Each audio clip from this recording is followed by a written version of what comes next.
मैं पूजा Grover computer faculty सरकारी senior secondary school करमगढ़। अज का अपना टॉपिक है पार्ट 3 इनफॉर्मेशन टैक्नोलॉजी नाल जान पछाण।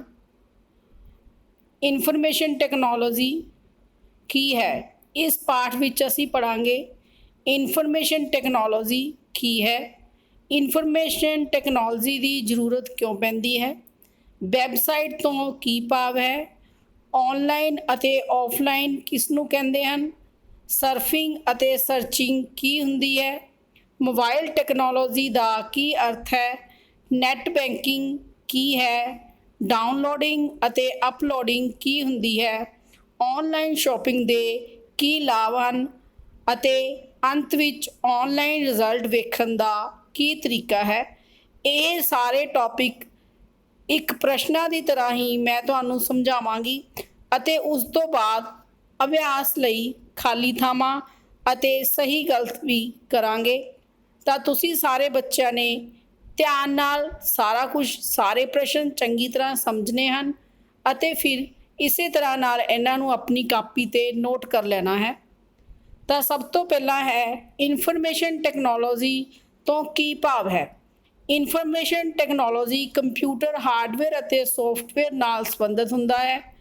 असीं सारे ही जानते हाँ कि अजकल के समय विच हर एक खेत्र विच कोई भी काम करन लई कंप्यूटर की वरतों की जाती है।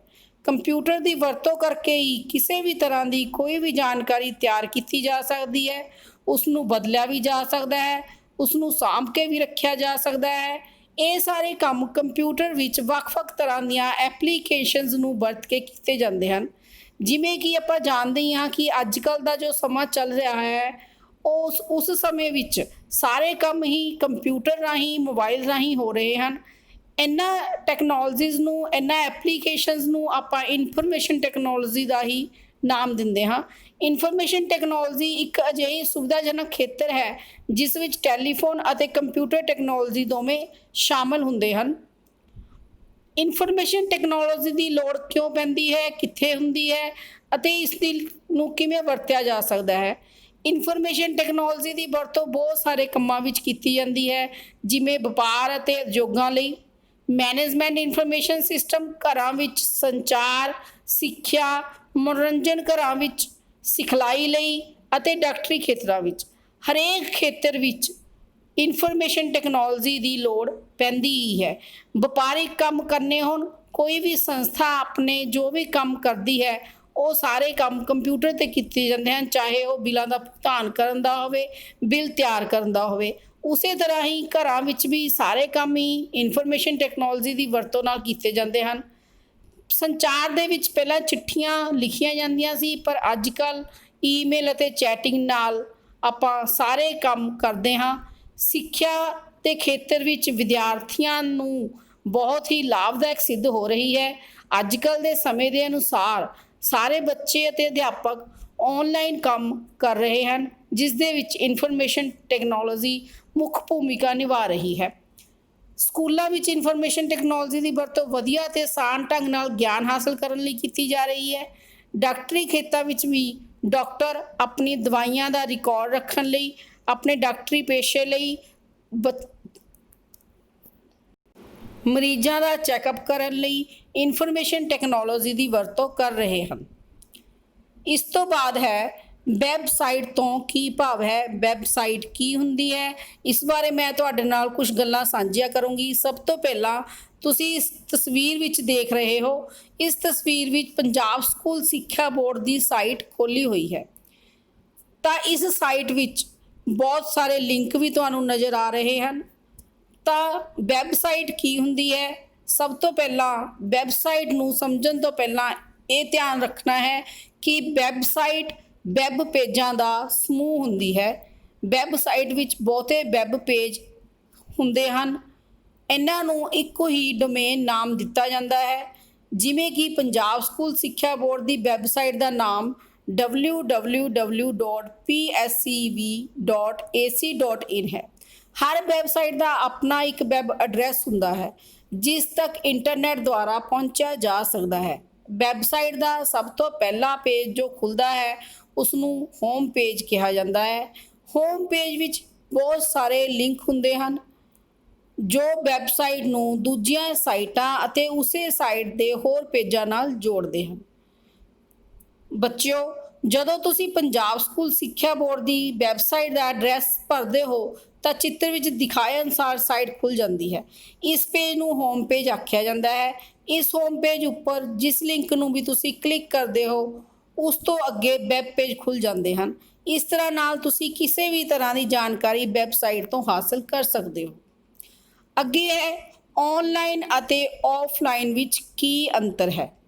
ਆਪਾਂ ਸਾਰੇ ਹੀ ਜਾਣਦੇ ਹਾਂ ਕਿ ਅੱਜ ਕੱਲ੍ਹ ਜੋ ਵੀ ਕੰਮ ਹੋ ਰਿਹਾ ਹੈ ਔਨਲਾਈਨ ਹੋ ਰਿਹਾ ਹੈ, ਭਾਵ ਇੰਟਰਨੈਟ ਦੇ ਨਾਲ, ਇੰਟਰਨੈਟ ਨੂੰ ਵਰਤ ਕੇ ਹੋ ਰਿਹਾ ਹੈ। ਤਾਂ ਮੇਰੇ ਇਸ ਕਥਨ ਤੋਂ ਹੀ ਤੁਸੀਂ ਸਮਝ ਗਏ ਹੋਵੋਗੇ ਕਿ ਮੈਂ ਕੀ ਕਹਿਣਾ ਚਾਹ ਰਹੀ ਹਾਂ। ਜੀ ਬੱਚਿਓ, ਔਨਲਾਈਨ ਦਾ ਅਰਥ ਹੈ ਇੰਟਰਨੈਟ ਨਾਲ ਜੁੜੇ ਹੋਣ ਦੀ ਅਵਸਥਾ, ਭਾਵ ਇੰਟਰਨੈਟ ਨਾਲ ਜੁੜੇ ਹੋਣਾ। ਜਦੋਂ ਅਸੀਂ ਇੰਟਰਨੈਟ ਨਾਲ ਜੁੜ ਕੇ ਕੰਮ ਕਰਦੇ ਹਾਂ, ਭਾਵ ਇੰਟਰਨੈਟ ਚਲਾ ਰੱਖਿਆ ਹੈ ਅਤੇ ਅਸੀਂ ਕੰਮ ਕਰ ਰਹੇ ਹਾਂ, ਤਾਂ ਇਸ ਦਾ ਮਤਲਬ ਅਸੀਂ ਔਨਲਾਈਨ ਹਾਂ। ਅਤੇ ਜਦੋਂ ਅਸੀਂ ਇੰਟਰਨੈਟ ਦੀ ਵਰਤੋਂ ਨਹੀਂ ਕਰ ਰਹੇ, ਇੰਟਰਨੈਟ ਨਾਲ ਨਹੀਂ ਜੁੜੇ ਹੋਏ, ਤਾਂ ਇਸ ਦਾ ਭਾਵ ਹੈ ਕਿ ਅਸੀਂ ਇੰਟਰਨੈਟ ਦੇ ਥਰੂ ਕੰਮ ਨਹੀਂ ਕਰ ਰਹੇ, ਅਸੀਂ ਆਫਲਾਈਨ ਹਾਂ। ਔਨਲਾਈਨ ਕੰਮ ਕਰਨ ਤੋਂ ਭਾਵ ਹੈ ਕਿ ਅਸੀਂ ਉਹਨਾਂ ਫਾਈਲਾਂ ਜਾਂ ਪ੍ਰੋਗਰਾਮਾਂ 'ਤੇ ਕੰਮ ਕਰ ਰਹੇ ਹੁੰਦੇ ਹਾਂ ਜੋ ਕਿ ਕਿਸੇ ਸਰਵਰ ਜਾਂ ਵੈੱਬਸਾਈਟ ਤੋਂ ਖੋਲ੍ਹੀਆਂ ਜਾਂਦੀਆਂ ਹਨ ਅਤੇ ਫਿਰ ਉਹਨਾਂ ਫਾਈਲਾਂ 'ਤੇ ਅਸੀਂ ਕੰਮ ਕਰਦੇ ਹਾਂ। ਆਫਲਾਈਨ ਦਾ ਮਤਲਬ ਹੈ ਕਿ ਜੋ ਫਾਈਲਾਂ ਅਤੇ ਫੋਲਡਰ ਸਾਡੇ ਕੰਪਿਊਟਰ ਵਿੱਚ, ਸਾਡੇ ਮੋਬਾਈਲ ਵਿੱਚ ਪਹਿਲਾਂ ਤੋਂ ਹੀ ਸੇਵ ਹਨ, ਅਸੀਂ ਸਿਰਫ ਉਹਨਾਂ ਨੂੰ ਵਰਤ ਕੇ ਹੀ ਕੰਮ ਕਰਦੇ ਹਾਂ, ਤਾਂ ਇਸ ਦਾ ਮਤਲਬ ਹੈ ਅਸੀਂ ਆਫਲਾਈਨ ਕੰਮ ਕਰ ਰਹੇ ਹਾਂ। ਇਸ ਤੋਂ ਬਾਅਦ ਹੈ ਅਗਲਾ ਪ੍ਰਸ਼ਨ, ਸਰਫਿੰਗ ਅਤੇ ਸਰਚਿੰਗ ਵਿੱਚ ਕੀ ਅੰਤਰ ਹੈ। ਸਾਰੇ ਬੱਚੇ ਹੀ ਬਹੁਤ ਹੀ ਆਸਾਨੀ ਨਾਲ ਇਹ ਸਮਝ ਜਾਣਗੇ ਕਿ ਸਰਫਿੰਗ ਅਤੇ ਸਰਚਿੰਗ ਕੀ ਹੁੰਦੀ ਹੈ, ਕਿਉਂਕਿ ਤੁਸੀਂ ਸਾਰੇ ਹੀ ਦਿਨ ਰਾਤ ਇਹ ਕੰਮ ਕਰਦੇ ਰਹਿੰਦੇ ਹੋ। ਤਾਂ ਚਲੋ ਦੇਖਦੇ ਹਾਂ ਸਰਫਿੰਗ। ਇਸ ਨੂੰ ਵੈਬ ਸਰਫਿੰਗ ਵੀ ਕਿਹਾ ਜਾਂਦਾ ਹੈ। ਇੰਟਰਨੈਟ ਉੱਤੇ ਆਪਣੇ ਮਨਪਸੰਦ ਵਿਸ਼ੇ ਨੂੰ ਲੱਭਦੇ ਹੋਏ ਇੱਕ ਥਾਂ ਤੋਂ ਦੂਜੀ ਥਾਂ, ਭਾਵ ਇੱਕ ਵੈਬਸਾਈਟ ਤੋਂ ਦੂਜੀ ਵੈਬਸਾਈਟ 'ਤੇ ਜਾਣਾ। ਇਸ ਦਾ ਇੱਕ ਹੋਰ ਅਰਥ ਵੀ ਹੈ ਇੰਟਰਨੈਟ ਉੱਤੇ ਸਮਾਂ ਬਿਤਾਉਣਾ। ਜਦੋਂ ਵੀ ਤੁਸੀਂ ਇੰਟਰਨੈਟ ਚਲਾ ਕੇ ਕੋਈ ਕੰਮ ਕਰ ਰਹੇ ਹੋ, ਇੱਕ ਸਾਈਟ ਖੋਲ੍ਹ ਕੇ ਫਿਰ ਦੂਸਰੀ ਸਾਈਟ ਖੋਲ੍ਹਦੇ ਹੋ, ਪਹਿਲੀ ਸਾਈਟ ਵਿੱਚ ਕੁਝ ਨਹੀਂ ਮਿਲਦਾ ਤਾਂ ਦੂਸਰੀ ਸਾਈਟ ਖੋਲ੍ਹਦੇ ਹੋ, ਤਾਂ ਇਸ ਨੂੰ ਅਸੀਂ ਸਰਫਿੰਗ ਬੋਲਦੇ ਹਾਂ। ਅੱਜ ਕੱਲ੍ਹ ਵੈਬ ਸਰਫਿੰਗ ਬਹੁਤ ਸਾਰੇ ਇੰਟਰਨੈਟ ਯੂਜ਼ਰ ਲਈ ਸਮਾਂ ਬਿਤਾਉਣ ਦਾ ਮਨਪਸੰਦ ਸਾਧਨ ਬਣ ਗਿਆ ਹੈ। ਜਿਵੇਂ ਅਸੀਂ ਟੀਵੀ ਦੇ ਰਿਮੋਟ ਦੇ ਬਟਨ ਨੂੰ ਕਲਿੱਕ ਕਰਕੇ ਇੱਕ ਚੈਨਲ ਤੋਂ ਦੂਸਰੇ ਚੈਨਲ 'ਤੇ ਜਾਂਦੇ ਹਾਂ, ਠੀਕ ਉਸੇ ਤਰ੍ਹਾਂ ਵੈਬ ਪੇਜਾਂ 'ਤੇ ਬਣੇ ਹੋਏ ਹਾਈਪਰ ਲਿੰਕ 'ਤੇ ਕਲਿੱਕ ਕਰਕੇ ਇੱਕ ਪੇਜ ਤੋਂ ਦੂਸਰੇ ਪੇਜ ਤੱਕ ਤੁਸੀਂ ਆਸਾਨੀ ਨਾਲ ਜਾ ਸਕਦੇ ਹੋ। ਤਾਂ ਇਸ ਦੇ ਉਲਟ ਹੀ ਸਰਚਿੰਗ ਹੈ। ਸਰਚ ਦਾ ਅਰਥ ਹੈ ਕੁਝ ਲੱਭਣਾ, ਜੋ ਕਿ ਆਪਣੇ ਨਾਮ ਤੋਂ ਹੀ ਸਪਸ਼ਟ ਕਰ ਰਿਹਾ ਹੈ। ਸਰਚ ਕਰਨਾ ਭਾਵ ਕੁਝ ਲੱਭਣਾ। ਵੈਬ ਸਰਚ ਵੈਬ ਪੇਜਾਂ ਨੂੰ ਲੱਭਣ ਦੀ ਇੱਕ ਪ੍ਰਕਿਰਿਆ ਹੈ। ਉਹ ਸਿਸਟਮ ਹੈ ਇੱਕੋ ਜਿਹੇ ਵੈਬ ਪੇਜਾਂ ਨੂੰ ਇੱਕ ਜਗ੍ਹਾ 'ਤੇ ਇਕੱਠਾ ਕਰਦਾ ਹੈ, ਉਸ ਨੂੰ ਵੈਬ ਸਰਚ ਇੰਜਨ ਕਿਹਾ ਜਾਂਦਾ ਹੈ। ਤਾਂ ਕੁਝ ਵੀ ਸਰਚ ਕਰਨ ਲਈ ਅਸੀਂ ਸਰਚ ਇੰਜਨ ਗੂਗਲ ਦਾ ਪ੍ਰਯੋਗ ਬਹੁਤ ਹੀ ਆਸਾਨੀ ਨਾਲ ਕਰ ਸਕਦੇ ਹਾਂ। ਗੂਗਲ ਜਾਂ ਬਿੰਗ ਨੂੰ ਕਿਸੇ ਵਿਸ਼ੇ ਤੋਂ ਸੰਬੰਧਿਤ ਵੈਬ ਪੇਜ ਲੱਭਣ ਲਈ ਕਹਿੰਦੇ ਹਾਂ ਤਾਂ ਉਹ ਸਰਚ ਇੰਜਨ ਸਾਨੂੰ ਸੰਬੰਧਿਤ ਵੈਬ ਪੇਜਾਂ ਦੇ ਹਾਈਪਰਲਿੰਕ ਦੀ ਇੱਕ ਸੂਚੀ ਦਿਖਾਉਂਦਾ ਹੈ, ਜਿਸ ਨਾਲ ਅਸੀਂ ਆਪਣੀ ਮਨਪਸੰਦ ਲਿੰਕ ਨੂੰ ਕਲਿੱਕ ਕਰਕੇ ਜੋ ਵੀ ਅਸੀਂ ਲੱਭਣਾ ਚਾਹੁੰਦੇ ਹਾਂ ਉਸ ਨੂੰ ਲੱਭ ਸਕਦੇ ਹਾਂ। ਤਾਂ ਇਸ ਤੋਂ ਅਗਲਾ ਜੋ ਆਪਣਾ ਟੌਪਿਕ ਹੈ ਉਹ ਹੈ ਮੋਬਾਈਲ ਟੈਕਨੋਲੋਜੀ। ਇਸ ਤੋਂ ਆਪਾਂ ਭਲੀ ਭਾਂਤੀ ਜਾਣੂ ਹਾਂ ਮੋਬਾਈਲ ਟੈਕਨੋਲੋਜੀ ਕੀ ਹੈ। ਆਪਾਂ ਸਾਰੇ ਹੀ ਘਰ ਆਪਣੇ ਮੋਬਾਈਲ ਦਾ ਯੂਜ਼, ਮੋਬਾਈਲ ਦੀ ਵਰਤੋਂ ਬਹੁਤ ਜ਼ਿਆਦਾ ਕਰ ਰਹੇ ਹਾਂ। ਸਾਰੇ ਕੰਮ ਹੀ ਔਨਲਾਈਨ ਜੋ ਹੋ ਰਹੇ ਹਨ ਮੋਬਾਈਲ ਦੀ ਸੁਵਿਧਾ ਅਨੁਸਾਰ ਹੀ ਹੋ ਰਹੇ ਹਨ।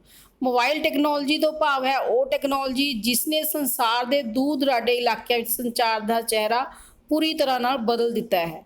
ਜਿਵੇਂ ਕਿ ਅਸੀਂ ਜਾਣਦੇ ਹੀ ਹਾਂ ਕਿ ਅੱਜ ਕੱਲ੍ਹ ਦਾ ਜੋ ਸਮਾਂ ਚੱਲ ਰਿਹਾ ਹੈ ਉਹ ਮੋਬਾਈਲ ਟੈਕਨੋਲੋਜੀ ਨਾਲ ਪੂਰੀ ਤਰ੍ਹਾਂ ਨਾਲ ਜੁੜ ਚੁੱਕਿਆ ਹੈ। ਅੱਜ ਹਰ ਇੱਕ ਕੰਮ ਮੋਬਾਈਲ ਦੇ ਉੱਪਰ ਹੀ ਮੋਬਾਈਲ ਐਪਲੀਕੇਸ਼ਨਸ ਨੂੰ ਵਰਤ ਕੇ ਕੀਤਾ ਜਾ ਰਿਹਾ ਹੈ। ਬਹੁਤ ਸਾਰੀਆਂ ਐਪਲੀਕੇਸ਼ਨਸ ਹਨ ਜਿਸ ਨਾਲ ਬੱਚੇ, ਅਧਿਆਪਕ, ਹਰ ਇੱਕ ਆਦਮੀ ਘਰ ਬੈਠੇ ਹੀ ਔਨਲਾਈਨ ਸਾਰੇ ਕੰਮ ਕਰ ਰਹੇ ਹਨ।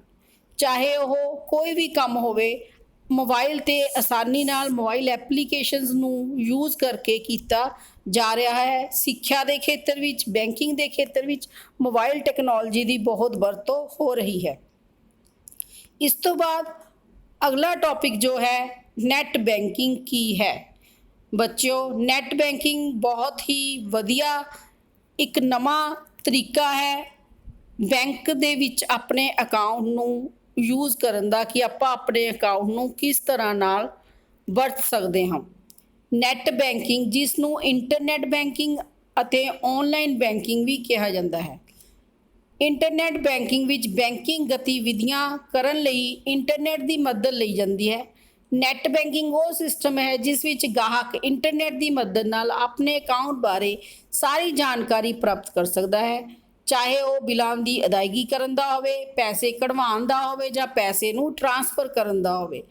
ਇੰਟਰਨੈਟ ਬੈਂਕਿੰਗ ਦੀ ਸੁਵਿਧਾ ਪ੍ਰਦਾਨ ਕਰਨ ਵਾਲੇ ਬੈਂਕਾਂ ਨੂੰ ਅਸੀਂ 3 ਨਾਮ ਨਾਲ ਜਾਣਦੇ ਹਾਂ।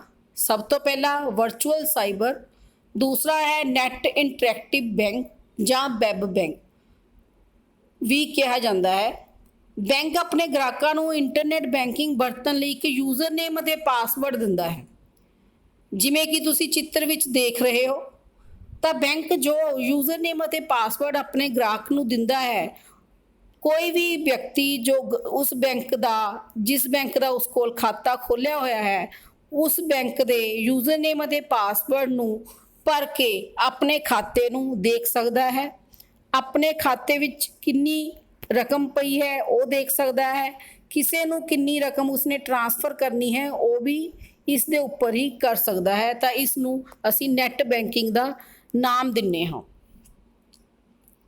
ਪਿਆਰੇ ਬੱਚਿਓ, ਅਗਲਾ ਜੋ ਟੌਪਿਕ ਹੈ ਉਹ ਹੈ ਡਾਊਨਲੋਡਿੰਗ ਦਾ ਕੀ ਅਰਥ ਹੈ।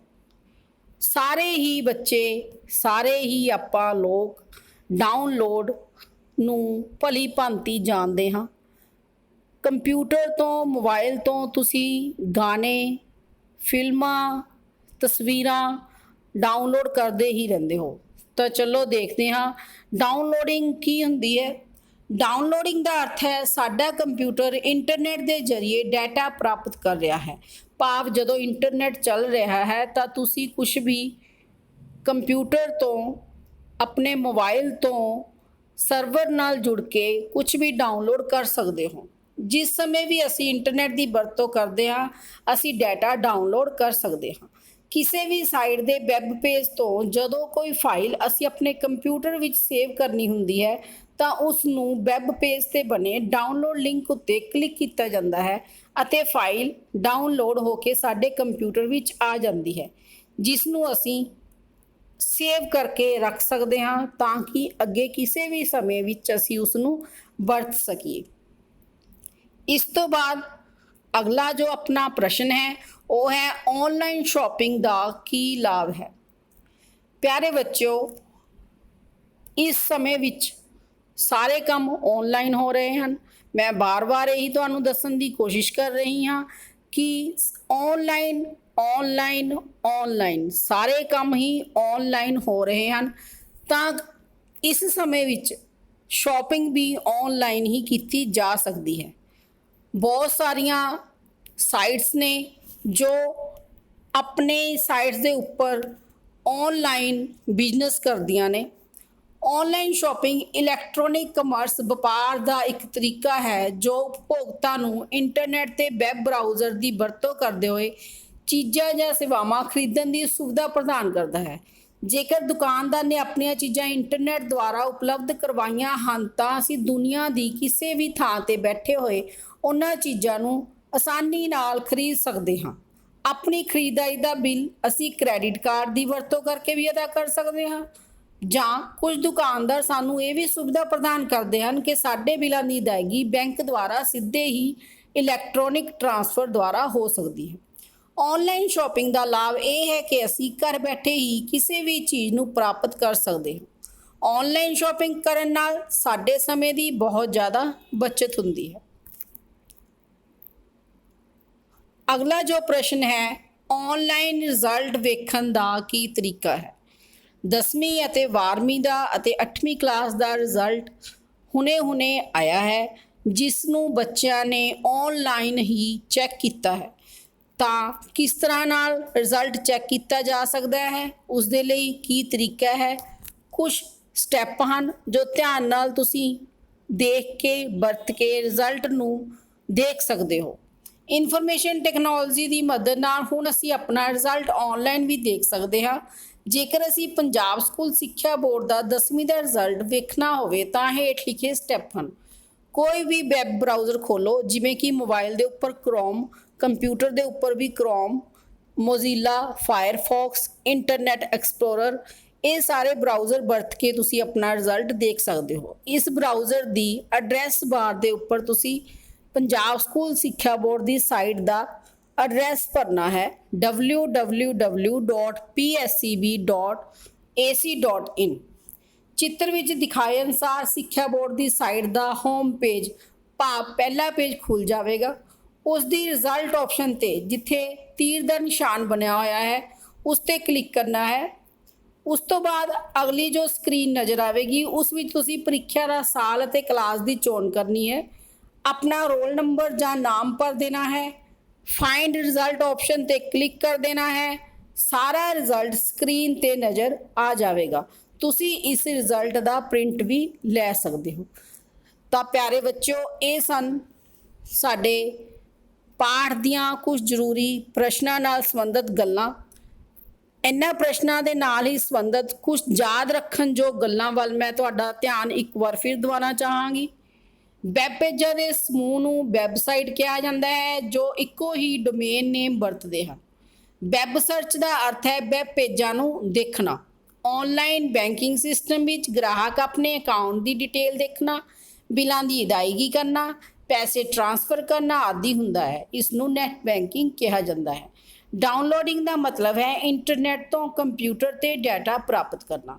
ਆਨਲਾਈਨ ਦਾ ਮਤਲਬ ਹੈ ਨੈਟ ਨਾਲ ਜੁੜੇ ਹੋਣਾ ਅਤੇ ਆਫਲਾਈਨ ਦਾ ਮਤਲਬ ਹੈ ਨੈਟ ਨਾਲ ਨਾ ਜੁੜੇ ਹੋਣਾ। ਇਸ ਤੋਂ ਅੱਗੇ ਆਪਾਂ ਕਰਾਂਗੇ ਪਾਠ ਨਾਲ ਸੰਬੰਧਿਤ ਖਾਲੀ ਥਾਵਾਂ ਅਤੇ ਸਹੀ ਗਲਤ। ਡੈਸ਼ ਦਾ ਮਤਲਬ ਹੈ ਕੰਪਿਊਟਰ ਇੰਟਰਨੈਟ ਤੋਂ ਡਾਟਾ ਪ੍ਰਾਪਤ ਕਰ ਰਿਹਾ ਹੈ। ਇੰਟਰਨੈਟ ਤੋਂ ਡਾਟਾ ਪ੍ਰਾਪਤ ਕਰਨ ਨੂੰ ਆਪਾਂ ਕੀ ਕਹਿੰਦੇ ਆ? ਡਾਊਨਲੋਡਿੰਗ। ਵੈਬਸਾਈਟ ਦਾ ਜਿਹੜਾ ਪਹਿਲਾ ਪੇਜ ਖੁੱਲਦਾ ਹੈ ਉਸ ਨੂੰ ਹੋਮ ਪੇਜ ਕਿਹਾ ਜਾਂਦਾ ਹੈ। ਡੈਸ਼ ਦਾ ਮਤਲਬ ਹੈ ਇੰਟਰਨੈਟ ਨਾਲ ਜੁੜੇ ਹੋਣਾ, ਇਸ ਨੂੰ ਆਪਾਂ ਆਨਲਾਈਨ ਆਖਦੇ ਹਾਂ। ਡੈਸ਼ ਦਾ ਮਤਲਬ ਹੈ ਇੱਕ ਵੈਬਸਾਈਟ ਤੋਂ ਦੂਸਰੀ ਵੈਬਸਾਈਟ ਤੇ ਜਾਣਾ ਭਾਵ ਸਰਫਿੰਗ। ਇੱਕ ਤਰ੍ਹਾਂ ਦੀ ਇਲੈਕਟ੍ਰੋਨਿਕ ਕਮਰਸ ਹੈ ਜੋ ਉਪਭੋਗਤਾ ਨੂੰ ਸਿੱਧਾ ਹੀ ਇੰਟਰਨੈਟ ਤੋਂ ਚੀਜ਼ਾਂ ਦੀ ਖਰੀਦਦਾਰੀ ਕਰਨ ਦੀ ਆਗਿਆ ਦਿੰਦੀ ਹੈ। ਇਸ ਨੂੰ ਅਸੀਂ ਈ ਕਮਰਸ ਆਖਦੇ ਹਾਂ। ਅੱਗੇ ਕਰਾਂਗੇ ਸਹੀ ਗਲਤ। ਕਿਸੇ ਵੀ ਬੋਰਡ ਜਾਂ ਯੂਨੀਵਰਸਿਟੀ ਦਾ ਰਿਜ਼ਲਟ ਆਨਲਾਈਨ ਵੇਖਿਆ ਜਾ ਸਕਦਾ ਹੈ ਜਾਂ ਨਹੀਂ ਦੇਖਿਆ ਜਾ ਸਕਦਾ ਹੈ, ਇਹ ਸਹੀ ਹੈ। ਅਸੀਂ ਜੇਕਰ ਆਫਲਾਈਨ ਹਾਂ ਤਾਂ ਵੈਬ ਸਰਫਿੰਗ ਕਰ ਸਕਦੇ ਹਾਂ, ਬਿਲਕੁਲ ਗਲਤ। ਆਨਲਾਈਨ ਹੋ ਕੇ ਹੀ ਸਾਰੇ ਕੰਮ ਕੀਤੇ ਜਾ ਸਕਦੇ ਹਨ। ਵੈਬਸਾਈਟ ਵਿੱਚ ਇੱਕ ਹੀ ਵੈਬ ਪੇਜ ਹੁੰਦਾ ਹੈ, ਇਹ ਵੀ ਗਲਤ ਹੈ। ਵੈਬਸਾਈਟ ਵੈਬ ਪੇਜਾਂ ਦਾ ਸਮੂਹ ਹੁੰਦੀ ਹੈ। ਵੈਬ ਸਰਚ ਨਾਲ ਅਸੀਂ ਆਪਣੇ ਵੈਬ ਪੇਜਾਂ ਨੂੰ ਦੇਖ ਸਕਦੇ ਹਾਂ, ਇਹ ਬਿਲਕੁਲ ਸਹੀ ਹੈ। ਹਰ ਵੈਬ ਪੇਜ ਦਾ ਆਪਣਾ ਵੈਬਸਾਈਟ ਐਡਰੈਸ ਹੁੰਦਾ ਹੈ, ਇਹ ਵੀ ਸਹੀ ਹੈ। ਹਰ ਵੈਬ ਪੇਜ ਦਾ ਆਪਣਾ ਵੈਬਸਾਈਟ ਦਾ ਐਡਰੈਸ ਹੁੰਦਾ ਹੈ। ਤਾਂ ਇਹ ਸਨ ਪਿਆਰੇ ਬੱਚਿਓ ਇਸ ਪਾਠ ਨਾਲ ਸੰਬੰਧਿਤ ਖਾਲੀ ਥਾਵਾਂ ਅਤੇ ਸਹੀ ਗਲਤ। ਮੈਂ ਜੋ ਵੀ ਪ੍ਰਸ਼ਨ ਤੁਹਾਨੂੰ ਕਰਵਾਏ ਹਨ ਤੁਸੀਂ ਸਾਰਿਆਂ ਨੇ ਉਸ ਨੂੰ ਕਾਪੀ ਤੇ ਕਰਨਾ ਹੈ। ਧੰਨਵਾਦ।